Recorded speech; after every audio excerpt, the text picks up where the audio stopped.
לי, אבל תפסים, מה זה תפסים? פה או ששניק אותם נגיד, אני לא יודע אחי. תראה, אתה לוקח את הדף הזה, נותן למעוד, מחזיר אותו אליי חתום, ואז הוא תשמור לו את השאלון.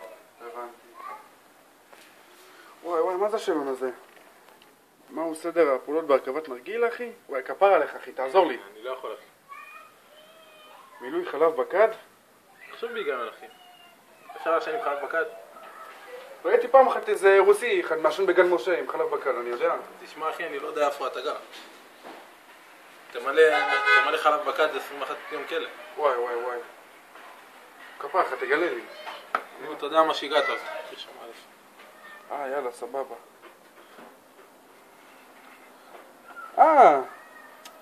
בטח, מילוי מים בקד, הרגבת גומי על הגוף, חיבור לגוף, בטח, יאללה, ידעתי את זה. רגע, תעזור לי גם בזה.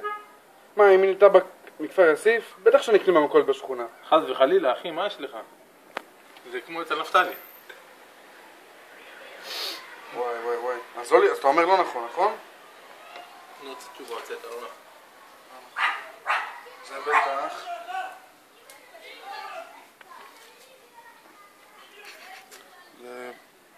למלא את הקד בגריגוס, זה על איזה שאלות יש לכם אתם? רגע, שנייה, אני בא, אני מחתים פה מישהו על נרגילה.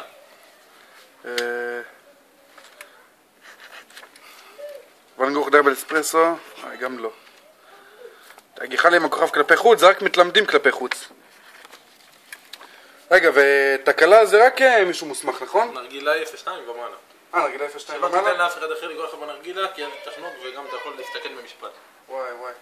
טוב, הבנתי, אחי.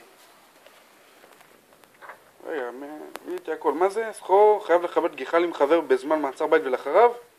זה חשוב, הבנתי. חוק, אחי. טוב, הבנתי, אחי. רגע, תיקח את זה. רגע, שנייה, אני כבר נותן לך את הנרגילה, אחי. בבקשה, אחי, תתן לך אני פה חברת גיחלים. אין בעיה. רגע, יש לי שאלה. אם אני אבוא ככה באמצע שבוע, אתה מחתים אותי לאיזה סורת לי ברגל? לא, איפה אחי, זה רק מנרגילאים משני ומעלה. זה אי אפשר גם בלי, הלוואי.